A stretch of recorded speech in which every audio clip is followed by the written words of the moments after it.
Hello student, welcome to our YouTube channel বিধুদার coaching centre. তোমরা যারা বিভিন্ন চাকরির পরীক্ষার জন্য প্রিপারেশন নিচ্ছ, বিশেষ করে রেলওয়ে গ্রুপ ডি পরীক্ষার জন্য প্রিপারেশন নিচ্ছ, তাদের জন্য আজকের এই ভিডিওটি ভীষণভাবে গুরুত্বপূর্ণ। আমি তোমাদের জয়িতা ম্যাম, রেলওয়ে গ্রুপ ডির প্রিভিয়াস ইয়ারে অর্থাৎ 2025 সালের যে বিভিন্ন শিফটের এক্সামগুলো হয়েছে, সেই পরীক্ষার রিজনিং এর পার্টটি করাচ্ছি। এর আগে আমাদের একটা ক্লাস হয়ে গেছে, আজকে আমাদের দ্বিতীয় ক্লাস।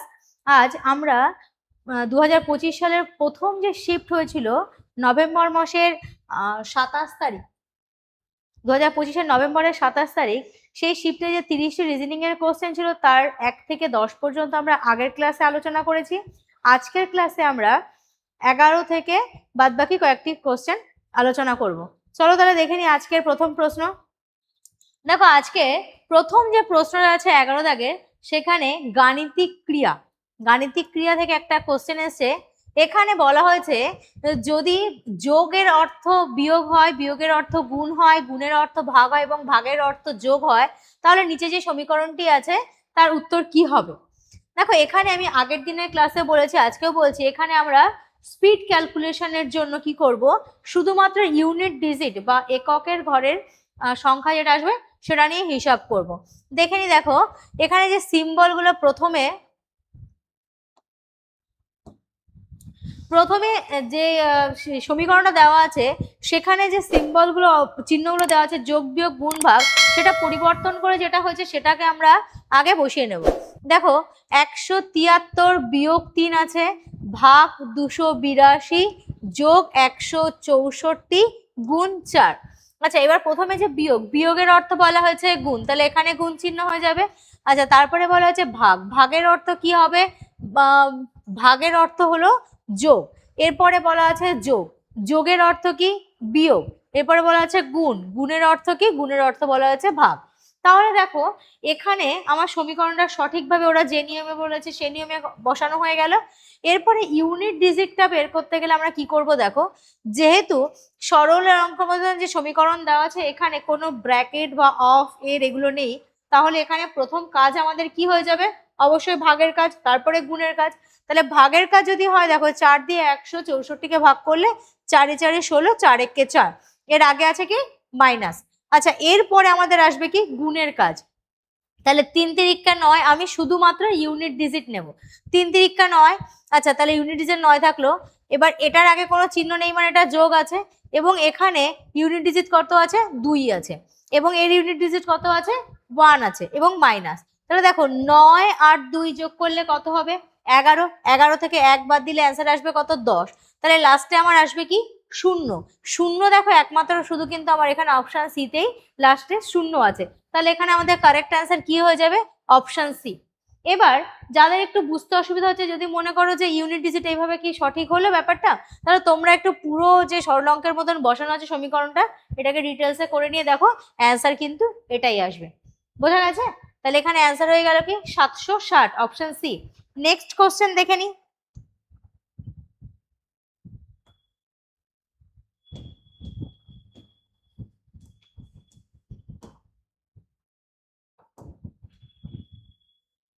Question number 12। এখানেও সেম ভাবে সমীকরণ বলা হয়েছে, ওখানে একটা চিহ্নের পরিবর্তে আর একটা চিহ্ন বলা ছিল, আর এখানে ইংলিশ অ্যালফাবেটের পরিবর্তে বিভিন্ন যোগ বিয়োগ গুণ ভাগের কথা বলা হয়েছে। তাহলে সেম ভাবে আমরা এখানেও বসিয়ে নেব। 15, 3, 10, 8, 12। আচ্ছা, তাহলে এখানে দেখি এর পরিবর্তে কি বলা হয়েছে, এ মানে বলা হয়েছে ভাগ। আচ্ছা, তারপরে বলা হয়েছে বি এর অর্থ কি, গুণ। সি এর অর্থ যোগ। ডি এর অর্থ বিয়োগ। তাহলে এটার মান কি হয়ে যাবে, তাহলে প্রথমে আমরা কি করব, ভাগের কাজ করব। তাহলে 15কে 3 দিয়ে ভাগ করলে কত হবে, 5 হবে ইউনিট ডিজিট। 5-এর সঙ্গে দেখো কোনো একটা সংখ্যার সঙ্গে যদি 0 গুণ করি তাহলে কি 0ই আসবে, এর আগে কিছু নেই মানে যোগ চিহ্ন আছে। আচ্ছা, এরপরে আছে 8 বিয়োগ 4, দেখো এখানে মাইনাসে চলে আসে। তাহলে এখানে আমরা যদি পুরোটাই করে নিই, দেখো তাহলে এখানে 5 5 10 50 হয়ে গেল। 50 যোগ 8 বিয়োগ 12, তাহলে 50 যোগ 8 কত হবে, 58। 58 বিয়োগ 12 করলে কত হবে অ্যান্সার আমাদের, 46। 46, অপশন ডি হলো আমাদের কারেক্ট অ্যান্সার। তাহলে 12 দাগের কোশ্চেনের কারেক্ট অ্যান্সার কি হয়ে গেল? অপশন ডি হয়ে গেল আমাদের কারেক্ট অ্যান্সার। আচ্ছা, এখানে যেটা আমরা করতে গিয়ে ইউনিট ডিজিট বের করতে গিয়ে যেটা থেমে গেলাম, যদি ওইটাকে আমরা ভাবি, দেখো এখানে কত জিরো ছিল, 0 আর 8, 8-এর থেকে কত বিয়োগ করতে হবে? 2, একদমই তাই। এখানে 8-এর থেকে এখানে লাস্ট ছিল 8, আর এখানে ইউনিট ডিজিট লাস্ট কত? 2 আছে। তাহলে 8-এর থেকে 2 বিয়োগ করলে তো 6ই হবে, এবং 6 একটা অপশনেই মাত্র ছিল। ঠিক আছে, তাহলে এটার কারেক্ট আনসার হয়ে গেল কি? Option D. নেক্সট কোশ্চেন আমরা দেখে নিই।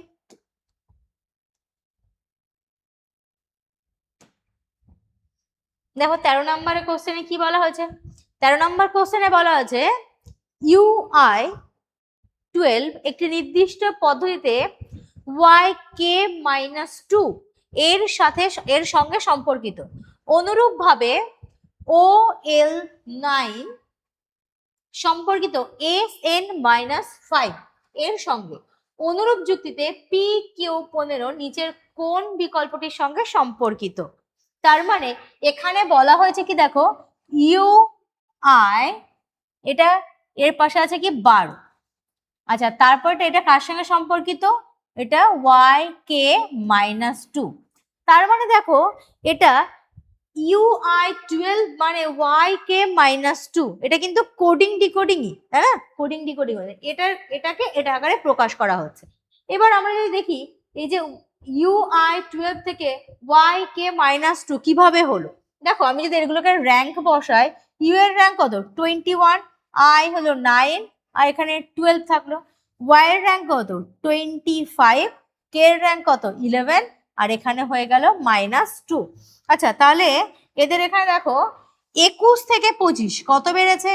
4 বেড়েছে, তাই না? আচ্ছা, 9 থেকে 11 কত বেড়েছে? 2 বেড়েছে। 12 থেকে বিয়োগ 2, দেখো 12 থেকে 0 পর্যন্ত আসতে গেলে 12 তো গেল মাইনাস হয়ে, বরং এক্সট্রা আরো 2 মাইনাস হয়ে গেল। তাহলে 12 - 2, তাহলে টোটালে কি হয়ে যাবে? এখানে টোটাল কিন্তু -14 হয়েছে, তাই না? তাহলে দেখো প্রথমটা কিভাবে সম্পর্কিত আছে, প্রথমটার সঙ্গে +4, তারপর এটা +2, তারপর এটা -14। আচ্ছা, এরপরে দেখো এরপরে কি বলা হয়েছে যে অনুরূপভাবে, আমি তাহলে শুধুমাত্র এই ইংরেজি যে অ্যালফাবেট যেগুলো আছে সেগুলোর র্যাঙ্ক আমি বসিয়ে দিচ্ছি। হ্যাঁ, দেখো তাহলে ও এর র্যাঙ্ক কত হলো? ও এর র্যাঙ্ক 15, এল এর র্যাঙ্ক 12, 9। সেখান থেকে কি হয়েছে? এস এর র্যাঙ্ক হয়ে গেছে 19, এন এর র্যাঙ্ক 14, আর -5। তাহলে এখানে দেখো 15 থেকে 19 কত বেড়েছে? 4 বেড়েছে। 12 থেকে 14 কত বেড়েছে? 2 বেড়েছে, তাই না? এবং এখানে দেখো 9 থেকে -5, তাহলে 9 থেকে 0 হয়ে গেছে। আমার কাছে 9 টাকা ছিল, সেখান থেকে 0 টাকা হয়ে গেছে, মানে 9 টাকায় খরচ হয়ে গেছে, 9 টাকায় মাইনাস, এক্সট্রা আরো 5 টাকা বাকি পড়ে গেছে। তাহলে 9 টাকা বাকি, মানে তো খরচ করেছি, এবং 5 টাকা আরো বাকি, তাহলে টোটাল কত বাকি হয়ে গেল? 14, তাহলে -14। তাহলে দুটোর ক্ষেত্রে দেখো একই রকম হয়েছে, এখানে +4 +2 -14, এখানে +4 +2 -14। তাহলে এবার আমাদের অ্যান্সার এখানে যেটা চাইবে, তাহলে কি হয়ে যাবে? দেখো সেম ভাবে পি এর র্যাঙ্ক কত? 16, কিউ এর র্যাঙ্ক কত? 17, আর এখানে হয়ে গেল 15। তাহলে এটার কি করতে হবে আমাকে? এটা করতে হবে +4 +2, আর এখানে কি -14। তাহলে আমরা যদি এই নিয়মটা করে নিই, এখানে 16 আর 4 কত হবে? 16 আর 4 হয়ে গেল কত? 20। 17 আর 2 কত? 19। 15 থেকে 14 বিয়োগ করলে কত হয়ে গেল? 1। এটা কিন্তু +1, নেগেটিভ নয়, মাইনাস নেই। তাহলে এখানে 20 কার র্যাঙ্ক? টি এর র্যাঙ্ক হয়ে গেল 20, 19 হয়ে গেল এস এর র্যাঙ্ক, এবং এখানে হয়ে গেল 1। তাহলে TS1 কোথায় আছে? দেখো অপশন বি তে আছে TS1। তাহলে এই কোশ্চেনের ক্ষেত্রে আমাদের কারেক্ট অ্যান্সার কি হয়ে যাবে? এই কোশ্চেনের ক্ষেত্রে কারেক্ট অ্যান্সার হয়ে গেল আমাদের কি? Option B. নেক্সট কোশ্চেন দেখে নাও।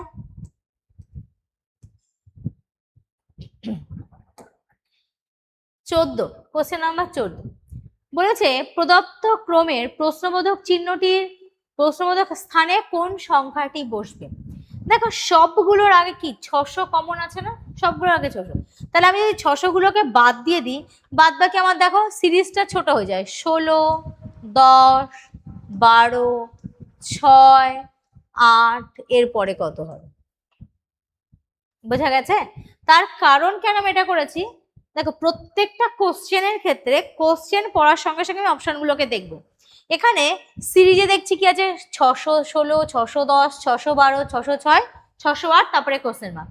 এবং অপশন যেগুলো আছে দেখো 601, 604, 603, 602, সবগুলোতে 600। তাহলে আমি 600 গুলোকে যদি আউট করে দিতে পারি তাহলে কিন্তু মোটামুটি ভাবে আমি বলতে পারি কি সিরিজটা আমার ছোট হতে পারে।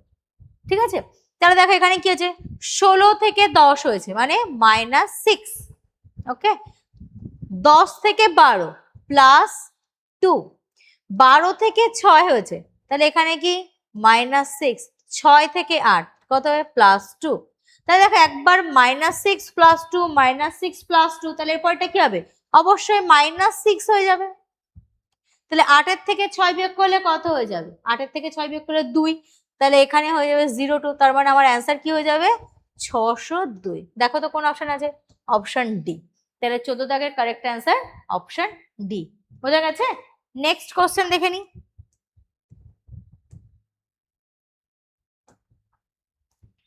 15 দাগ। 15 দাগে একটা সরল রৈখিক সিটিং অ্যারেঞ্জমেন্ট এখানে দেওয়া আছে। দেখো বলা হয়েছে 7 ব্যক্তি A B C D E F এবং জি উত্তর দিকে মুখ করে একটি সারিতে বসে আছে। এ এর ডান দিকে কেবল 5 জন বসেছে, বি এর বাম দিকে কেবল 5 জন বসেছে, এফ বসেছে জি এবং ই উভয়ের ঠিক পাশে। আচ্ছা, তাহলে যেটুকুনি বলা হয়েছে এখানে সেটুকুনি আমরা আগে দেখে নিই। আমরা এক একটা করে লাইন করব এবং পরপর বসাবো। টোটালে কতজন বসেছে, টোটালে বসেছে 7 জন। তাহলে আমি করে নিই 1 2 3 4 5 6 7। এবার প্রথম যে লাইনটা বলেছে দেখো, এ এর ডান দিকে কেবল 5 জন বসেছে। এ কে এমন জায়গায় বসাতে হবে কেবলমাত্র তার ডান দিকে 5 জন বসবে। তার ডান দিক থেকে 5টা ঘর ছেড়ে নিই, 1 2 3 4 5। তাহলে এরকম জায়গায় আমাকে এ কে বসাতে হবে। বোঝা গেছে? মানে দেখো এর ডান দিকে শুধুমাত্র 5 জন বসবে, মানে 5টা ঘর ফাঁকা থাকবে।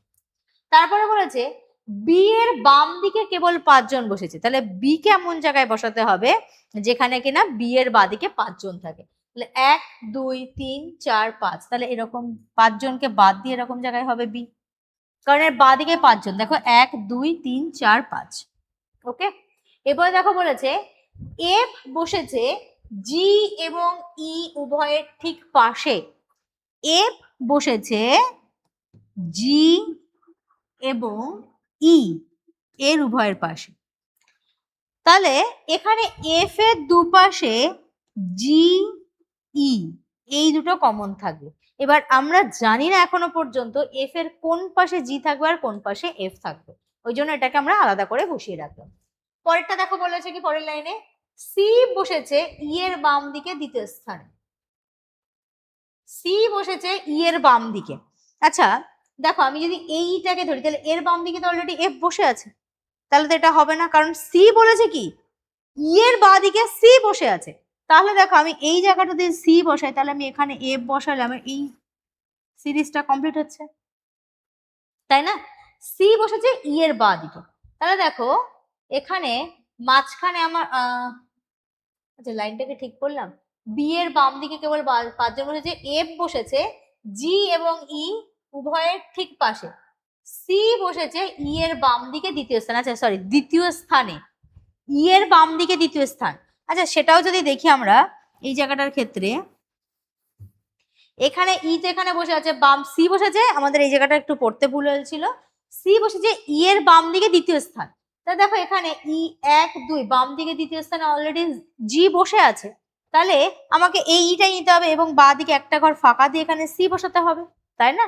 তাহলে দেখো এই তিনটের জন্য পরপর যদি আমি জায়গা রাখি তাহলে এটা হয়ে গেছে ই এফ এবং জি, আর ই এর বাঁ দিকে তৃতীয় স্থানে মানে 1 2 এখানে বসে যাবে সি। তাহলে এখানে দেখো আমাদের একটাই অক্ষর বাকি আছে কি এ বি সি, ডি একমাত্র বাকি আছে, তাহলে এখানে আমাদের হয়ে যাবে ডি। বোঝা গেছে? তাহলে এখানে কোশ্চেন আমাদের কি বলেছে দেখো, বলেছে জি এর বাম দিকে কতজন বসেছে, জি জি আমাকে এখানে বসে আছে, এর বাম দিকে কতজন 1 2 3 4। তাহলে অ্যান্সার হয়ে যাবে কি অপশন বি হয়ে যাবে 15 দাগের কারেক্ট অ্যান্সার। হয়ে গেছে। নেক্সট আমরা দেখে নিই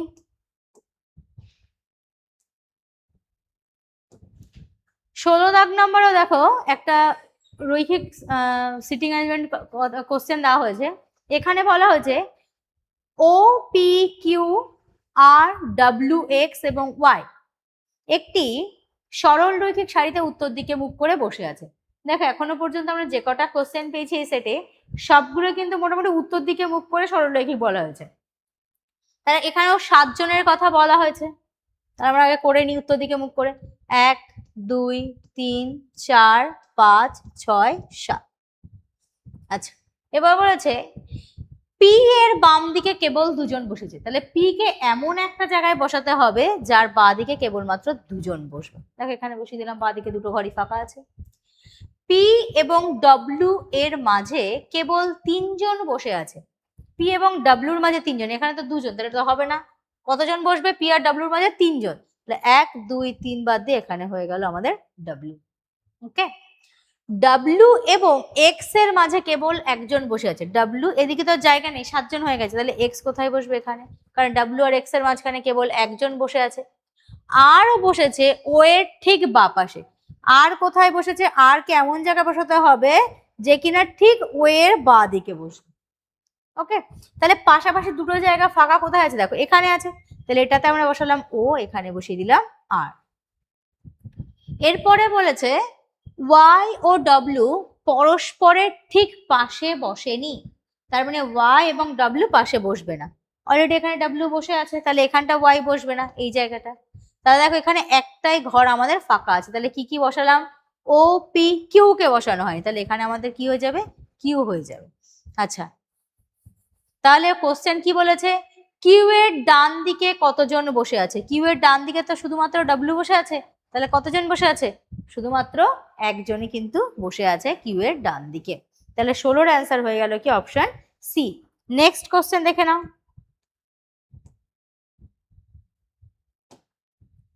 কোশ্চেন নাম্বার 17।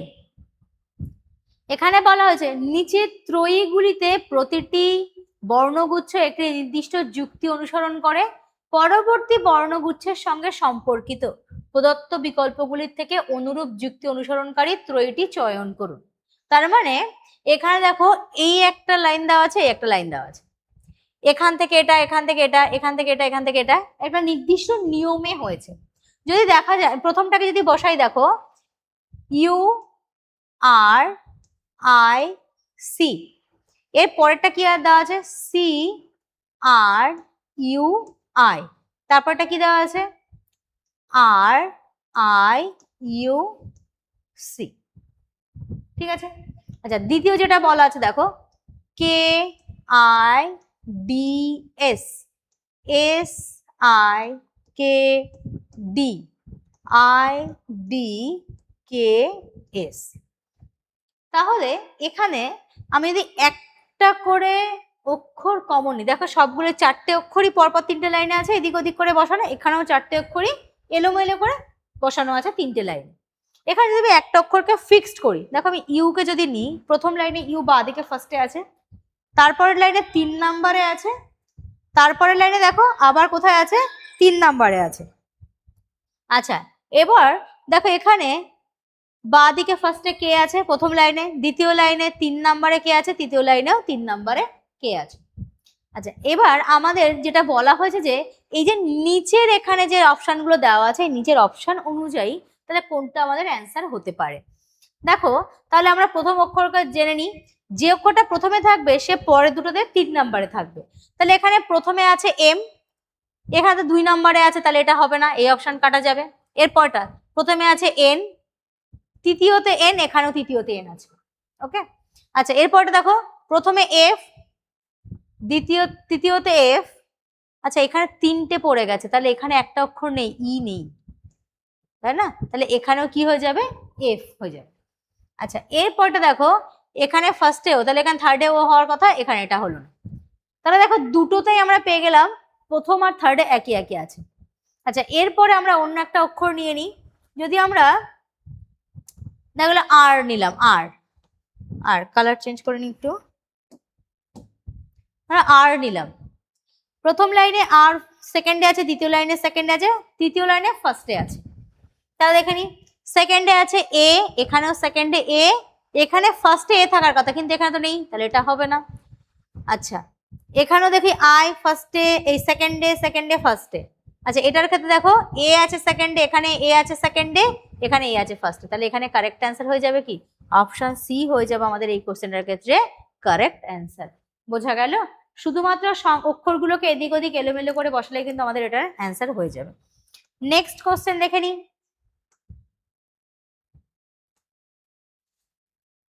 Question number 80। এখানে কোডিং ডিকোডিং থেকে একটা কোশ্চেন দেওয়া হয়েছে, বলেছে একটি নির্দিষ্ট সাংকেতিক ভাষায়, দেখো এখানে বলেছে HOUSESIPHEAD,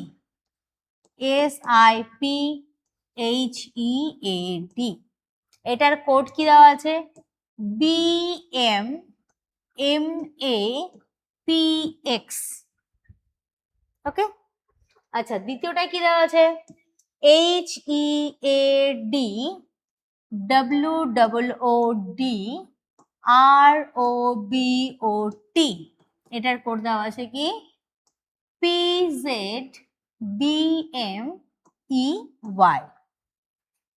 এবার আমাদের অ্যান্সার চেয়েছে দেখো HEAD, এটা কে কি লেখা হবে, HEAD এটাকে কি লেখা হবে।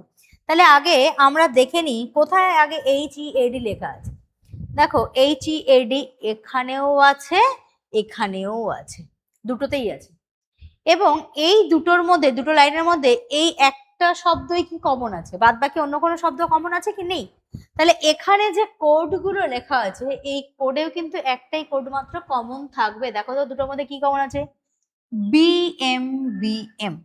তাহলে এটার কোড কি হয়ে যাবে BM। তাহলে এটার কারেক্ট অ্যান্সার হয়ে গেল অপশন সি। বোঝা গেছে? এখানে তোমরা এক্সামে স্পিডের সুবিধার জন্য তোমরা এটা করতে পারো যে পুরো শব্দগুলোকে না লিখে প্রথম অক্ষরগুলোকে বড় হাতে ক্যাপিটালে লিখতে পারো। আচ্ছা, তাছাড়া এবার দেখা গেল এখানে HOUSE, এটাও এইচ দিয়ে শুরু, এটাও এইচ দিয়ে শুরু, তাহলে তোমরা লিখে রাখলে এখানে HE আর এখানে লিখে রাখলে HO, এইভাবে মার্ক করতে পারো, যাতে কি হবে আমাদের সময়টা অনেকটা বেঁচে যাবে। নেক্সট কোশ্চেন দেখে নিই। Question number 19। এখানে অনেক কিছু লেখাজোখা আছে, আমি পুরোটা পড়ছি না। এখানে আসল ব্যাপারটা হয়েছে যেটা, এই একটা সংখ্যার একটা শ্রেণী দেওয়া হয়েছে, নিচে একটা সংখ্যার ক্যালকুলেশন দেওয়া হয়েছে। এই দুটো যে নিয়মে তৈরি হয়েছে, নিচের অপশানগুলোতে কোনটি এই একই নিয়মে তৈরি হয়েছে। দেখো এখানে 3 14 42, 5 12 60, তাই না? তাহলে দুই পাশের দুটোর গুণফল 14 আর 3, এই দুটোকে যদি গুণ করা হয়, গুণ করে কি হচ্ছে 3 14 42 হচ্ছে। তাহলে দুপাশে দুটোর গুণফল মাঝখানে হবে 16 2 32, এটা তো হচ্ছে না। 5 6 11 66, এটাও হচ্ছে না। 4 15 60, এটাও হচ্ছে না। 3 13 39, তাহলে এটা কারেক্ট অ্যান্সার কি হয়ে যাবে অপশন ডি হয়ে যাবে এটার ক্ষেত্রে আমাদের কারেক্ট অ্যান্সার। নেক্সট দেখে নিই।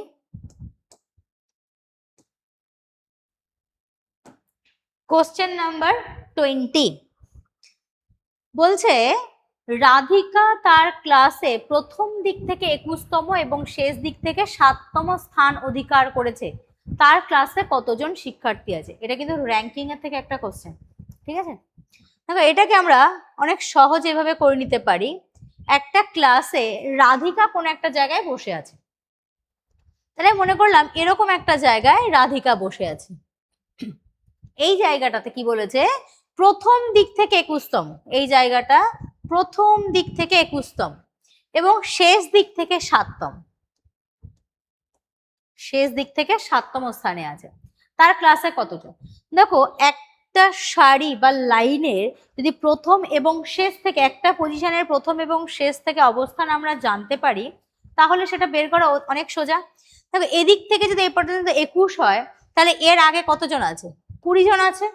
আচ্ছা, এখান থেকে এই পর্যন্ত যদি 7 জন হয়, তাহলে এখানে কতজন আছে 6 জন আছে। তাহলে 20 আর 6 26, আর রাধিকা একজন একটা মানুষ, তাহলে কতজন হবে টোটাল 27 জন। এই 27টা কি করে পেলাম 20 যোগ এই 6 যোগ রাধিকা একজন মানুষ, তার জন্য 1 যোগ করে 27। আর একটা অনেক সহজ নিয়মে করা যায় যে একটি লাইনের যে কোনো প্রত্যেকটি পজিশনের বা পয়েন্টের যদি বোথ সাইড থেকে তাদের পজিশন আমরা জানতে পারি, তখন সেই দুটোকে যোগ করে 1 মাইনাস করে দেবো। কিরকম দেখো, এখানে করতে হবে 21 যোগ 7 সমান সমান হয়ে গেল 28 বিয়োগ 1 হয়ে যাবে 27। আচ্ছা, কেন আমরা 1 মাইনাস করলাম? দেখো, এই রাধিকার বাঁ দিক থেকে একবার, ডান দিক থেকে একবার, দুবার রাধিকাকে কাউন্ট করা হতো। তাহলে এই দুটোকে যোগ করে দেওয়া মানে কি, রাধিকাকে কিন্তু এখানে দুবার কাউন্ট করা হয়েছে, তার জন্য 1 মাইনাস করে দিলাম। তার মানে অ্যান্সার কি হয়ে যাবে 27। আজকের ক্লাসে আমাদের এই পর্যন্ত। পরবর্তী আমরা আরো যে কোশ্চেন আছে পরপর ক্লাসের মাধ্যমে আমরা বাদ বাকি কোশ্চেনগুলো আরো সলভ করবো।